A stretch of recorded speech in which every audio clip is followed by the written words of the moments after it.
Bom, sou Anderson Caran, nasci em Aracaju, onde comecei toda a minha história como músico e influenciado pelos meus tios, que eram músicos, tocavam na noite, e eu desde molequinho ali muito grudado neles, né? Meus tios são multi-instrumentistas, né? Eles tocam vários instrumentos. Eu tenho três tios por parte de mãe, não por parte de pai. Mas por parte de mãe tenho três tios que tocam muitos instrumentos, né?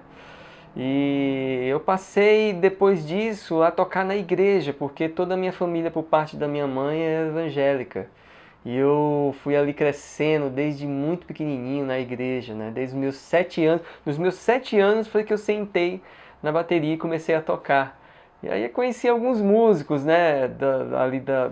Do grupo de louvor e comecei a tocar e ficava sedento por sempre estar tocando ali na igreja, né? E sempre participando de todos os eventos e tudo mais. E aí, depois que eu fui crescendo na igreja, aí meus pais acabaram se separando e eu fui participar de outra igreja onde tinha os músicos mais rebeldes, né? Os músicos que tocavam na igreja, mas tocavam escondido na noite, né? Através ali deles eu entrei na noite também e fui crescendo na noite tocando com alguns artistas que esses músicos me levavam para tocar. Dentro disso, fui tocando com muitos artistas regionais do meu estado. Muitos deles estão vivos até hoje, né? É uma grande honra voltar lá e ver esses artistas e eles vivem da música regional, é muito legal isso. Depois eu comecei a tocar, né, na noite de Aracaju também, conhecendo mais músicos, fui tocando com vários artistas ali. A noite de Aracaju foi crescendo aos poucos, foi construída uma das maiores orlas, né, do Nordeste hoje, aí em Aracaju, uma das mais bonitas que tem lá. Com vários artistas também da noite.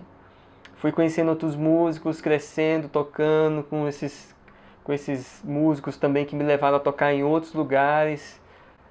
E com isso continuei sendo músico que tocava tanto na noite quanto com os artistas, né, nas épocas, dos períodos de festas juninas do Nordeste, do São João e tudo mais.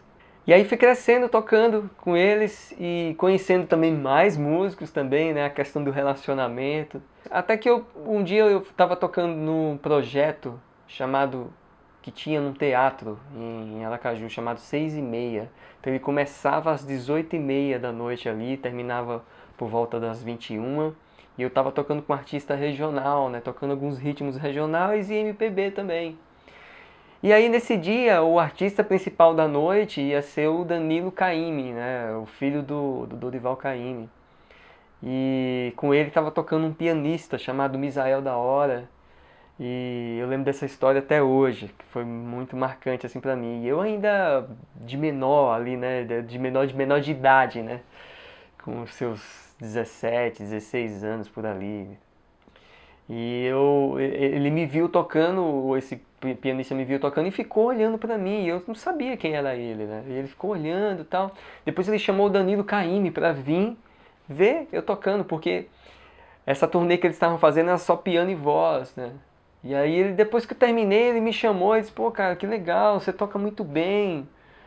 Pô, você não quer ir pro Rio de Janeiro, cara? Lá tá precisando de músicos assim. Na época era a época de um grande batera internacional, o Devo Echo, então os bateras estavam pirando no Devo Echo. E era um batera de virtuose, né? Quem conhece de bateria sabe. E tava aquela virtuose e eu tava tocando muito simples, né? E ele gostou dessa simplicidade e me convidou para ir pro Rio. Mas imagina, eu novo, eu fiquei apavorado. Digo, não, imagina. Aí ele me deu o contato dele. Eu cheguei a ligar pra ele depois e tal, dizer, pô, e aí, e tal, como é que é, cara? Pô, tô a fim de ir pra aí. Ele disse, vem, meu, vem, vem. Eu digo, não, eu vou. Uma hora eu vou. Tá, aí continuei na minha cidade, aí me tornei músico de estúdio, né? Depois de um tempo eu me toquei músico de estúdio em Aracaju e conheci muitos mais músicos, né, ali de estúdio. E depois disso eu fui gravando vários artistas, não só da região de Aracaju, mas de outras regiões que iam para Aracaju gravar. E como eu era músico de estúdio, gravando trilhas e tudo isso, eu gravava tudo.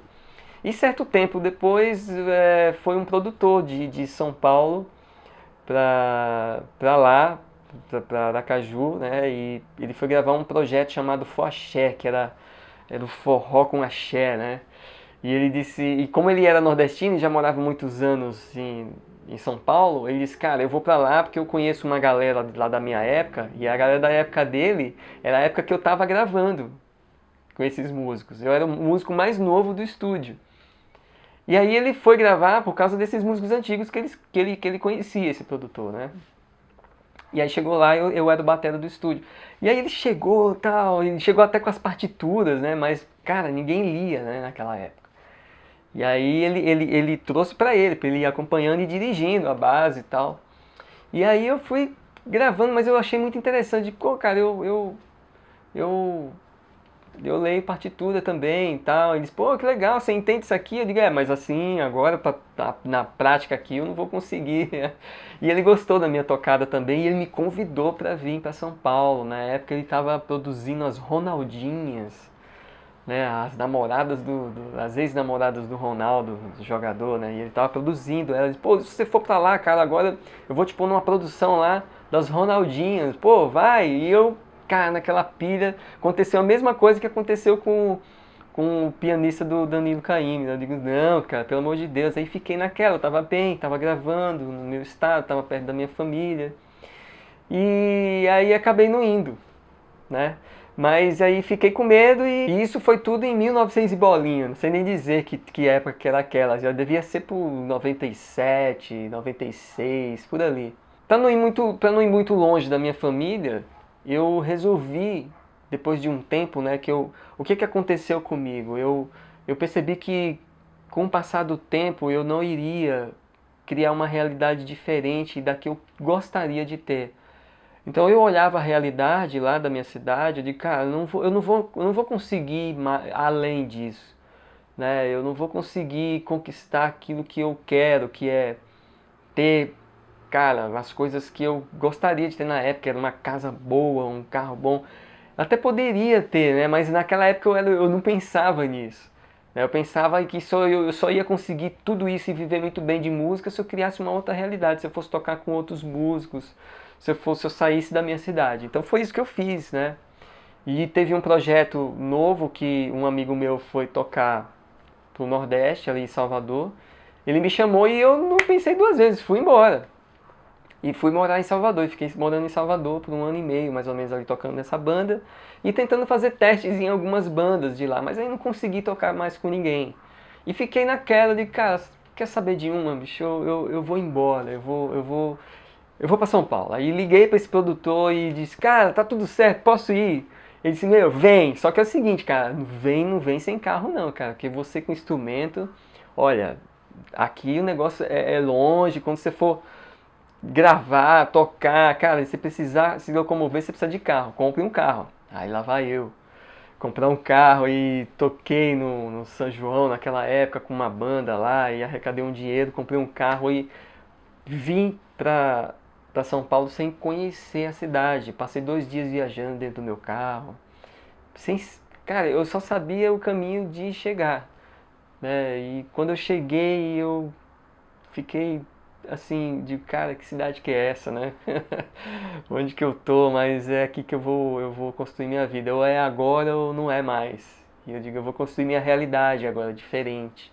Durante esse período que eu cheguei em São Paulo, né, e fui ficando longe da minha família por um bom tempo, eu começava, cara, a ter umas crises emocionais, porque e aí eu chorava, cara, chorava, ligava pra minha mãe, e minha mãe, meu filho, volta, sabe como é mãe, né? Meu filho, volta, você não precisa ficar aí, você não precisa passar por isso.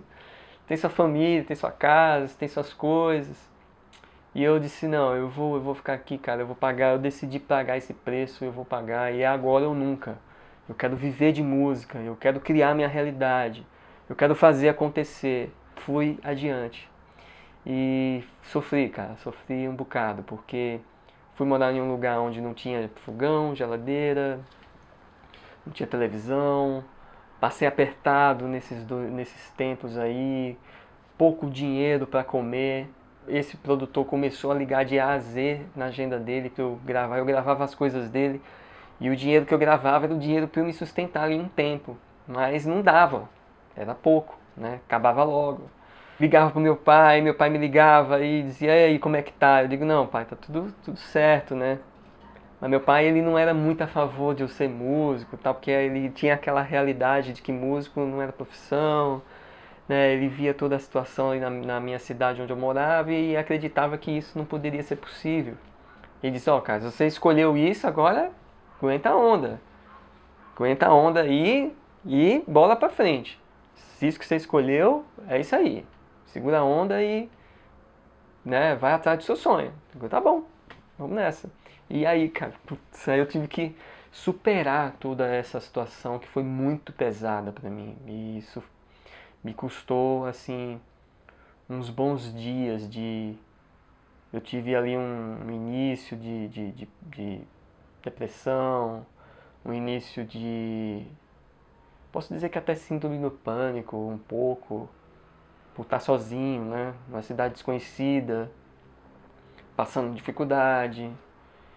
Tudo isso porque, né, não fiz alguns planejamentos e tudo mais, e fui com a cara e a coragem. Então sofri muito mais do que deveria. E esse período aí do meu começo, né, em São Paulo, já foi aí de 99 para 2000. E eu comecei do zero pela terceira vez, porque eu já tinha começado do zero na minha cidade, normal. Depois eu fui começar do zero em uma outra cidade, foi Salvador, também aí não deu certo. E eu fui começar do zero de novo em São Paulo. E aí eu comecei o quê? A fazer testes da noite, para tocar na noite. Fiz testes para tocar em tudo que é lugar. Comecei a tocar na noite, né?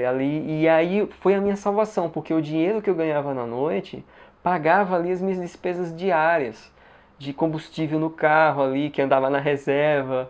Tem altas histórias do meu carro, né?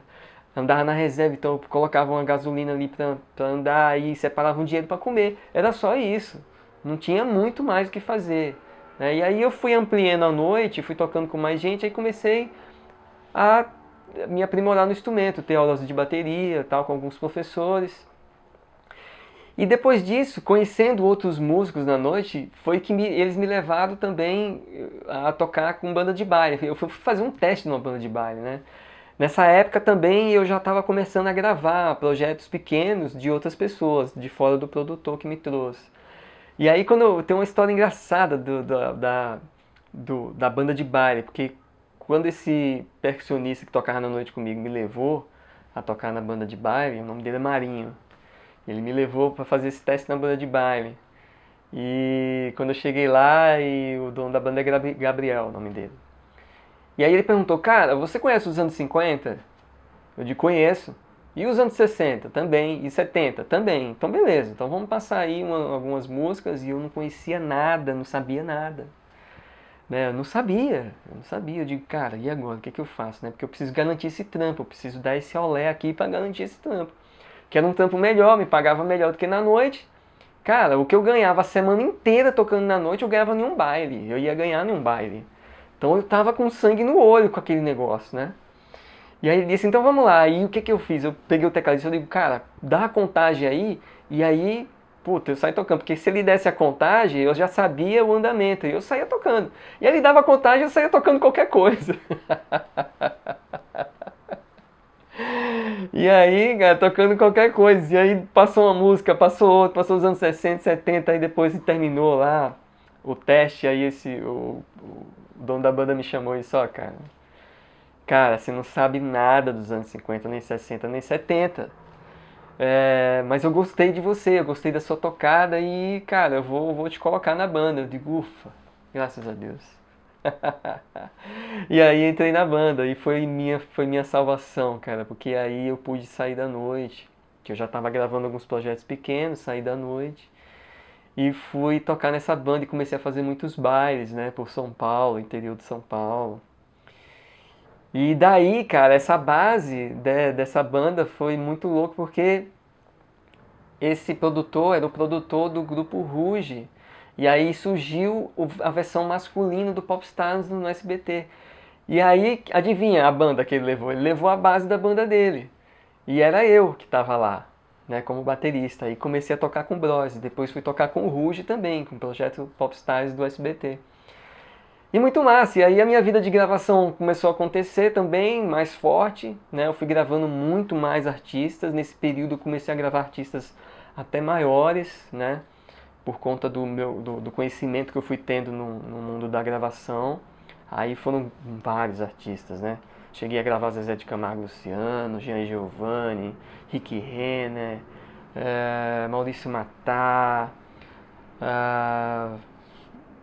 Edson Hudson, Mato Grosso e Matias, muitas duplas, né, sertanejas, fora os artistas que eu fui gravando de MPB à parte, né, alguns atores da Globo também, eu fui gravando à parte. E fui gravando muitos artistas medianos e pequenos também. Então chegou uma época que eu vivia só de gravação em São Paulo. E aí gravando todos esses artistas. Depois disso, depois de alguns anos, surgiu o convite para a banda do Faustão. Eu fui convidado lá a queima-roupa para substituir um batera. E entrei para a banda do Faustão, onde fiquei ali mais 2 anos na banda do Faustão, né? E foi muito legal esses 2 anos. Depois eu comecei a gravar vários DVDs. Foi a época que começou a explodir esse negócio de DVDs. E eu fui gravando DVDs de outros artistas, né? Maurício Mauri, Bruno Marrone. E eu fui gravando vários DVDs. E depois disso tudo, né, já com a carreira consolidada como músico, eu percebi que o mercado foi mudando drasticamente e a minha vida como músico foi se resumida a algumas poucas coisas. E, cara, a partir disso eu comecei a ficar meio desesperado, assim, eu digo, cara, se daqui a algum tempo eu não tiver outras opções, eu não tiver criado outras realidades para mim, outras oportunidades, outras opções, eu vou ficar refém de uma coisa só. E eu não queria mais ficar refém de uma coisa só, de um artista só, de uma única situação, porque se aquela situação acabasse, eu tava em maus lençóis, né? Eu sempre fui esse cara da segurança, né? Eu sempre procurei estar cercado de coisas que eu poderia ali contar e que, normal, não me faltasse aquilo que eu já tinha conquistado. Eu já tinha conquistado uma estrutura, né? Já tinha feito tudo como músico. E isso foi me consumindo, cara, dia e noite, dia e noite. Eu fui entrando em outras crises emocionais por não saber como sair disso, como criar novas oportunidades, como ser um músico que eu não tocasse só em um lugar, mas tocasse em vários lugares, mas que pudesse fazer mais coisas, né? E isso estava muito afunilado na época, né? E aí eu comecei a ficar desesperado até que nesse desespero eu conheci um coach e aí eu entrei no processo, né? De coach, e aí eu expliquei minha situação e esse processo ele me trouxe clareza daquilo que eu precisava. É tanto que quando eu entrei no processo eu falei, eu digo, olha, não quero saber de música, se você puder falar se a gente puder tratar de outras coisas, eu gostaria. Eu estava tão alucinado na época que eu não queria nem tratar de música na época. E aí, no meio do caminho, lá pela quarta, quinta sessão, eu olhei pra mim mesmo e eu digo, cara, mas o que eu tô fazendo, né? O próprio processo me levou a isso. O que eu tô fazendo? E, cara, eu tenho que aproveitar minha carreira, eu tenho que fazer tal coisa, tenho que fazer isso aqui, tenho que fazer aquilo lá. E aí se abriu um mundo pra mim depois disso. Eu consegui enxergar aquilo que eu não estava enxergando, porque a minha mente estava assim, né? E a partir disso, mudou tudo. Mudou a minha estratégia, mudou, as opções foram chegando, as oportunidades que eu poderia criar, eu poderia. Aí eu digo, cara, eu poderia fazer isso, aquilo outro, pô, e além disso ainda tô tocando com várias pessoas, eu posso, pô, criar meu futuro daqui por diante dessa forma. E foi muito louco, aquilo foi uma explosão na minha cabeça. Aquilo mudou minha realidade. Primeiro, a primeira coisa que aconteceu foi o meu ânimo, voltou, a motivação voltou, porque eu comecei a fazer várias coisas diferentes. Voltou uma série de coisas que eu não sentia antes. Eu estava estagnado, estava preso sem saídas. né? E aí depois, eu gostei tanto do processo que eu digo, cara, que processo bom, tal. E aí eu fiz várias formações para isso, né? Desde as mais básicas até as empresariais. E aí eu digo, cara, que maravilha. E aí alguns músicos me viram nesse movimento e eu fui chamando alguns deles para poder fazer o processo comigo. E eles foram tendo resultado, né, no meio do caminho. E eu digo, não, cara, mas não quero fazer isso com música, não. Eu vou usar isso pra mim, vou ficar só pra mim. Aí os caras, meu, mas você tem que ajudar aí a galera, bicho. Pô, tem uma galera aí precisando dessa ajuda. Precisando disso tudo aí que você tem agora a seu dispor aí. Ajuda, cara, faz isso pela galera. Eu digo, não, cara, eu vou mexer com isso não. Eu não quero entrar nessa parada não e tal. Mas aí eu comecei, aí naturalmente eu fui fazendo, né, outros processos e aí no meio do caminho foi dando certo. Eu digo, cara, tudo bem, vai, eu vou fazer isso aqui, mas eu queria ir para o mundo corporativo, eu queria ficar lá. Queria trabalhar em empresas, fazer outras coisas, né? E isso junto com a música, trazer a música junto para trabalhar no mundo corporativo. Mas aí eu fui vendo que eu poderia ajudar os músicos e fui vendo os resultados deles e tal. E aí fui me tornando esse mentor de carreira, né, de alguns músicos, me procurando e tal. Dentro desse período, cara, eu fui vendo que alguns processos ajudavam músicos a saírem dos seus problemas. E eu, por saber as dificuldades ali dos músicos, né, dos artistas, né, que eu passei também por isso, né, eu resolvi criar um método, um processo que levasse o músico a chegar 2 vezes mais rápido onde ele quer, financeiramente, criando suas oportunidades, alavancando a carreira.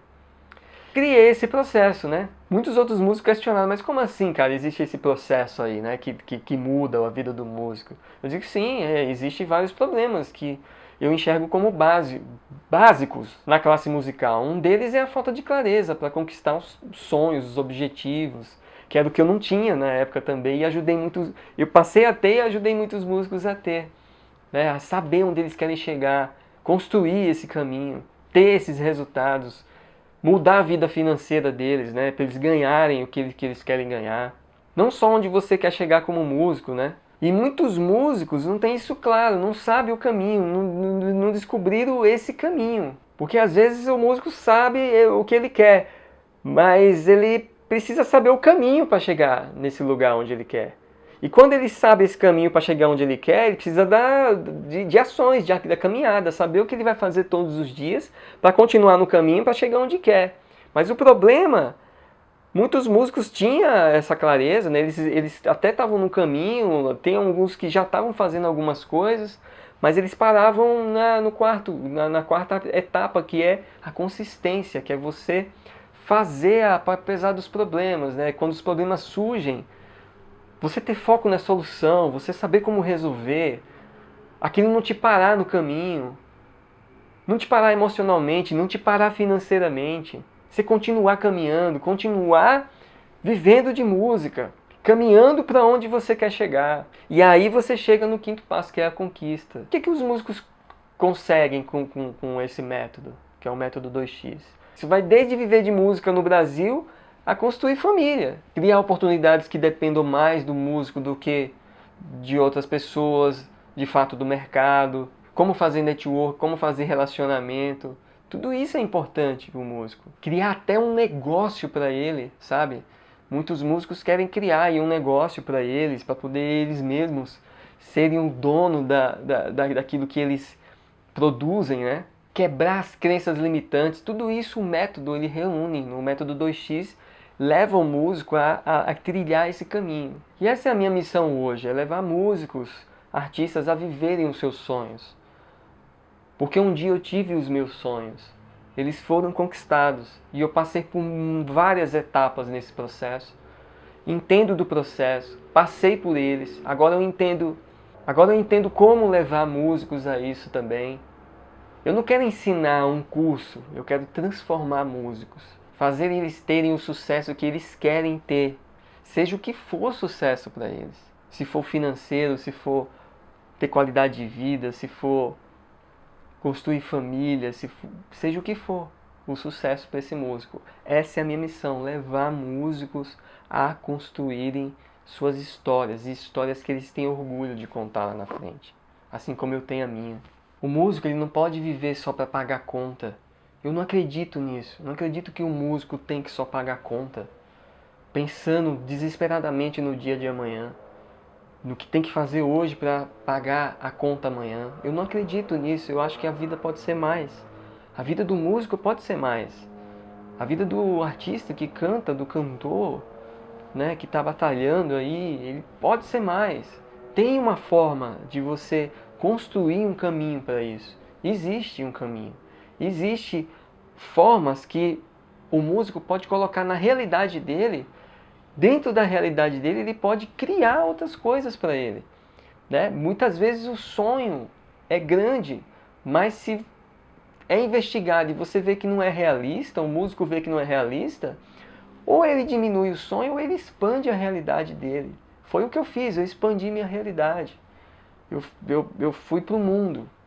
Mas tem muitos músicos que não querem ir para o mundo. Eles não querem fazer essa transição assim grande, sair dos seus estados, dos seus lugares e ir para os lugares. Então basta mudar os objetivos e adaptar o sonho à realidade, para que você não sofra desesperadamente por uma coisa que é um sonho, mas não é possível, porque não condiz com a sua realidade. Então, o músico, eu acredito que ele pode viver a sua realidade de forma diferente, ele pode viver muito bem a sua realidade de forma diferente. Eu acredito no músico do Brasil. Eu acredito que a cultura musical pode ser mudada. E ela é mudada com educação, ela é mudada com informação, ela é mudada com processos, ela é mudada com ação, ela é mudada sabendo fazer o como chegar onde o músico quer chegar. Eu acredito nisso porque eu fiz tudo isso, eu vivi tudo isso. Superar o apoio da família. Tem outra parte de músicos que vivem divididos. Eles trabalham com uma coisa e faz música. E gostariam de viver de música. Tem outros que estão tão decepcionados com a música que querem fazer qualquer outra coisa. Mas tem como resolver essa decepção. Tem como resolver. E tem como criar outras realidades dentro dessa decepção, para que essa decepção vire uma vitória, vire algo, uma história que esse músico tem orgulho de contar. Tem como mudar essa história, precisa só saber a forma de fazer isso. Existem dois tipos, né, de músico, aquele que topa pagar o preço e o outro que não sabe que preço pagar. Então, às vezes, o cara está decepcionado com a música, está decepcionado com a carreira dele, mas ele não sabe como pagar esse preço, ele não sabe como fazer isso se transformar em algo positivo na vida dele. Ele não sabe. E eu acredito que é isso que o método 2x vai trazer. E eu acredito que é isso que o método 2x está trazendo para o músico brasileiro. Sabe? Eu quero levar o músico a entrar nesse processo e ele entender tudo que ele precisa para a carreira dele. Porque foi isso que mudou a minha. Foi isso que mudou a minha história. Foi isso que mudou toda a minha situação. Me trouxe todas as sensações possíveis. E me trouxe todas as realizações possíveis. E eu decidi entrar nisso porque nessa questão de mentorar músicos, de criar um processo para o músico. Porque eu acredito que a dor do músico pode ser solucionada. Um outro nível de ser músico, da profissão músico, ser considerada uma profissão nível A. Eu acredito nisso, eu acredito piamente nisso e eu não acredito que isso é para uma minoria. Eu acredito que isso é para uma grande maioria. Existe uma diferença, né, muitas vezes, do músico com os grandes artistas, né? O músico que toca com grandes artistas, ele olha para o artista e tem essa distância. Tudo bem ter essa distância, mas que ele não se considere essa pessoa pequena, esse músico pequeno. Que ele faça a carreira dele acontecer de forma que ele diz, está tudo bem, o cara é artista, eu sou também. Só que eu faço a minha carreira, a minha vida quem cuida sou eu. Eu gerencio a minha carreira. Eu tenho uma diferença, eu sou o dono da minha arte. Eu toco com ele porque é uma opção, porque é algo que eu decidi por agora. É uma fonte de renda também. Não que eu estou preso a essa situação ou eu só posso viver disso, entende? Eu acredito que o músico pode chegar a esse ponto em que ele não tenha medo de transitar no mercado, sabe? Porque ele é o provedor disso, ele traz essa questão à tona, ele cuida da sua carreira, ele que faz acontecer, ele que determina. Porque é muito mais fácil quando o músico cria várias situações para ele, onde ele diz o que ele diz sim e o que ele diz não. E é isso, e é aí onde eu quero levar o músico, a que ele possa dizer sim para o que ele queira dizer sim, e não para o que ele queira dizer não. Isso é importante, o músico ter. Eu queria muito no meu tempo ter mentores que me ajudassem com muitos problemas que eu passei. E eu acredito que eu me tornei esse personal trainer do sucesso dos músicos, sabe? Eu acredito que eu me tornei esse mentor que leva muitos músicos a terem esse sucesso que eles querem. Eu acredito no músico do Brasil. Eu não acredito que um músico é uma profissão excluída, sabe? Não acredito. Acredito que uma minoria de músicos hoje que estão vivendo bem, a maioria querem se profissionalizar e uma grande parte que já é profissional fica tentando sobreviver da música. Eu não quero levar músicos a sobreviver da música, eu quero levar músicos a viverem de música, a viverem o sonho deles. E por que viver o sonho, né, e não chegar a um objetivo? Porque chegar a um objetivo você chega, e aí quando você chega, chegou. Mas você viver o sonho é diferente. Então eu acredito que eu posso fazer o músico, eu já venho fazendo alguns músicos viverem das suas paixões, daquilo que eles fazem, levando eles a ter resultado, mudando a história deles. Eu acredito nisso. E eu acredito que eu tenho soluções para muitos mais músicos do que eu já ajudei. Eu tenho aí um processo criado com mentorias comigo mesmo, né? Onde esses músicos passam pelo o método 2x e depois tem mentorias comigo. É uma área de membros onde eles entram e consomem todo o conteúdo ali que levam eles a performarem e depois eles passam por mentoria comigo. E eu acredito que essa é a solução do nosso país, é a informação, é como você fazer. Porque se a gente não sabe o como, a gente não chega onde a gente quer, o músico não chega onde quer. E às vezes o músico não sabe nem o que, muito menos o como. E eu procuro extrair do músico que ele saiba o que e o como. E não que ele saiba só o que e o como, mas que ele chegue aonde ele sempre desejou na vida dele, que é o sonho de todo músico, que é viver bem da sua arte, viver bem da sua música, viver bem daquilo que ele sempre sonhou em fazer. Então essa é a minha missão hoje e sempre. E a minha carreira é uma carreira que saiu do zero e eu tive sucesso em tudo que eu fiz e aquilo que eu sonhava na minha adolescência como músico, ali, infância como músico, foram todos cumpridos, né? Eu lembro de cada passo que eu dei e que eu realizei esses sonhos. Então eu sou um cara muito feliz, né, sendo músico e agora mais feliz ainda em poder ajudar muitos, mas muitos músicos no Brasil. E essa é a história que eu tenho orgulho de contar, muito orgulho de contar, que eu sou músico brasileiro, e sou músico que venci e agora, a partir de agora, treinando, mentorando muitos músicos a chegarem além, muito mais além do que eles pensam ou imaginam.